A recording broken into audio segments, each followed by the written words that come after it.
Welcome back to the Team to Beat Miami Heat podcast. My name is Amir. If you're listening to the podcast on Apple and Spotify, thank you so much. If you're watching on YouTube, thank you for the support. Don't forget to subscribe to the channel. I'm on my path to 2,000 subscribers, so it would mean a lot to me if you guys could subscribe.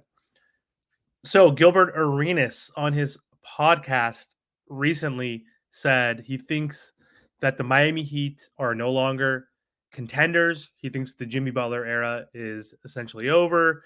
He also thinks that the Miami Heat lack a true number one option. So he's basically saying that Jimmy Butler is no longer a 1A and can no longer lead this Miami to a championship. So we know Jimmy Butler missed the playoffs this season due to that MCL sprain he sustained during the play-in game against the Philadelphia 76ers. Miami Heat ended up losing that game, but beating the Chicago Bulls and were the eighth seed, and they lost to the Boston Celtics 4-1 in the first round of the playoffs. Jimmy Butler was not there, and it was very noticeable that our number one player was not there. Bam did his best job to help the Miami Heat win a game, which they did, but it wasn't just Bam Adebayo. It was a fluky three-point shooting game where they hit 23 threes, which is an NBA playoff franchise record for the Miami Heat. And they were able to win one game. I mean, the Heat were also missing Terry Rozier, so it wasn't just Jimmy Butler. And Duncan Robinson played 3 minutes, 7 minutes, 10 minutes, and like 12 minutes in each of those games. So you obviously know he's compromised and injured as well. He had the back issue as well. If he was healthy and we're that short manned, he would have definitely been starting and playing a lot more. But either way, retired point guard Gilbert Arenas seems to believe the Heat won't be able to secure their fourth championship anytime soon in this build. He thinks the Heat need to go through a major reconstruction and rebuild, basically around Bam Adebayo. He did say the Miami Heat have a 2 and a 3.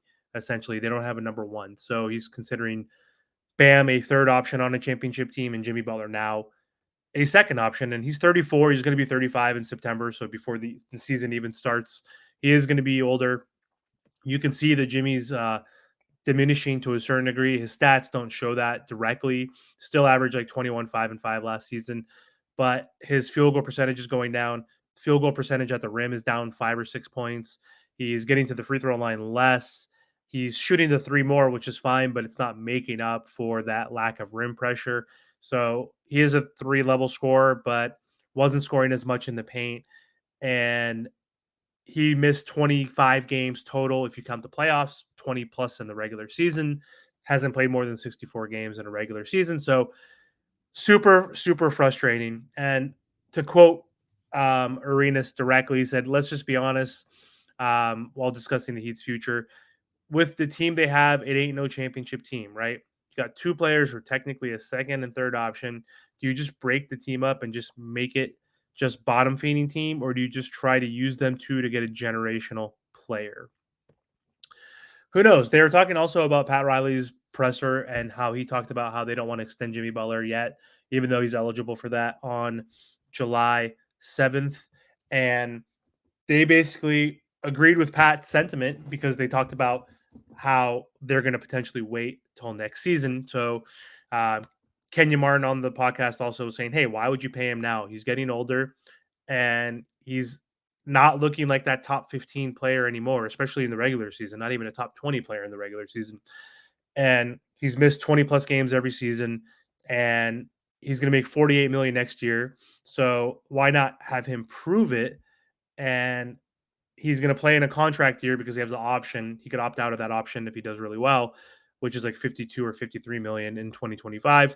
And they were basically saying, hey, have him prove it and put in the incentive that you'll get the super max if you become an all NBA player, which is obviously very unlikely for Jimmy Butler at this point, who doesn't try in the regular season, who misses a lot of games, who doesn't even qualify it, quite frankly, because he's never played 65 for the Miami Heat. The most he's played is 64 games. So he won't even qualify for that. So they're saying put in that stipulation that, hey, if you do play that hard, become an all NBA player, all-star, then, we'll give you that max contract offer extension or whatever. So they agree with Pat Riley. They said, hey, he needs to prove it, show that he could stay healthy and be available. And they think they should wait. Or they even said they should let him walk. Just like let him kill it because they're still not going to win a championship. Basically, what they're saying is Kenyon Martin was saying this too, that they're not going to win a championship with Butler as your best player, not at this point. So even if he does play 70 games, makes all NBA, he's like, they're still not going to win a championship. So why pay him? Let him walk, essentially. But Gilbert's thinking, hey, why would you let him walk? Maybe you trade him now to get some assets and something in return, get some draft picks, get some young talent that you could potentially then use to trade for a Donovan Mitchell. Seems very unlikely that we would get Donovan Mitchell with Jimmy Butler, but my hope is that we can somehow sway the Cavs to give us Donovan Mitchell without, I guess, trading the entire farm. As Pat Riley also said in the press conference, he doesn't want to tear this team apart. So that would be ideal, though, if we could keep Jimmy Butler as our second option, and then Mitchell comes in, who's been dominating in the playoffs. They're down 2-1 now against the Celtics, but he stole a game on his own. Basically, had 33 points against the Celtics yesterday or 2 days ago, whatever the game was, and he's crushing it right now. He's 27 years old. He's on the same timeline as Bam Adebayo. They're really good friends. He has respect for the Heat. We know Donovan Mitchell has been linked to the Heat and wants to come to the Heat one day, potentially. So if we can get Donovan Mitchell with Jimmy and Bam, that'd be ideal.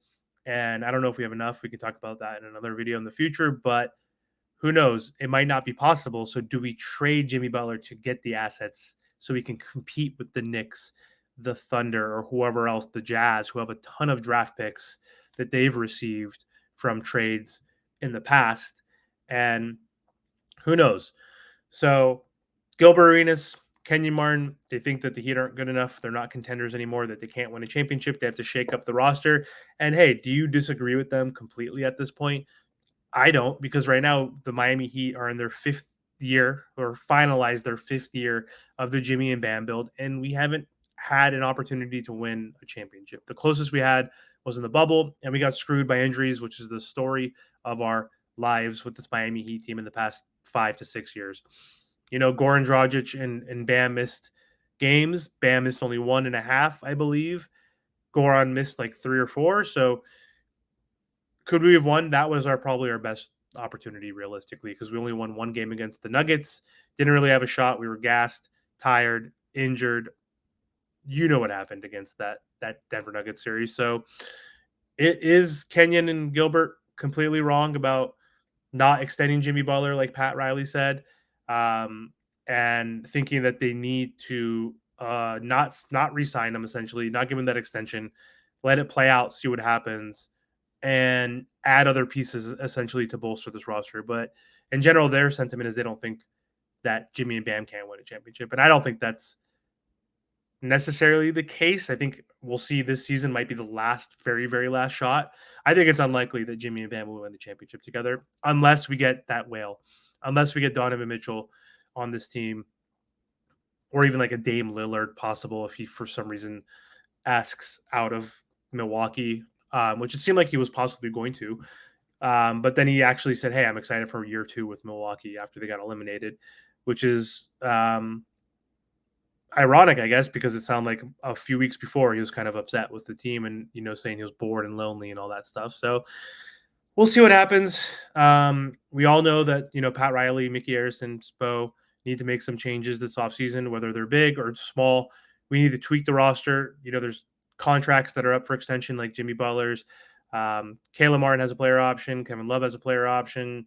Thomas Bryant, Josh Richardson. So we got to figure out if they're coming back. We have free agents like Haywood Highsmith, DeLon Wright, Patty Mills, and a few others. So I don't believe we're going to come back with the exact roster, but it seems like we're going to come back with the main core of Jaime, Jovic, Jimmy, Bam. Who knows about Tyler? I'm sure we'll shop him to see if we can get some better pieces like a PJ Washington or Gafford, 2 guys that are playing well in the playoffs for the Dallas Mavericks, who are up now 2-1 against the Thunder.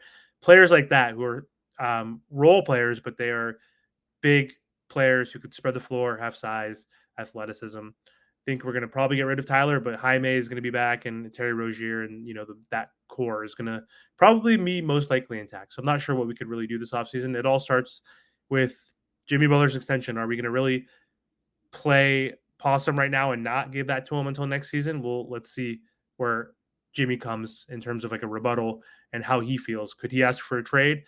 Who knows? We'll see. But anyway, that's all I have for this video today. Thank you again so much for watching. Hope everyone's well. Have a good day.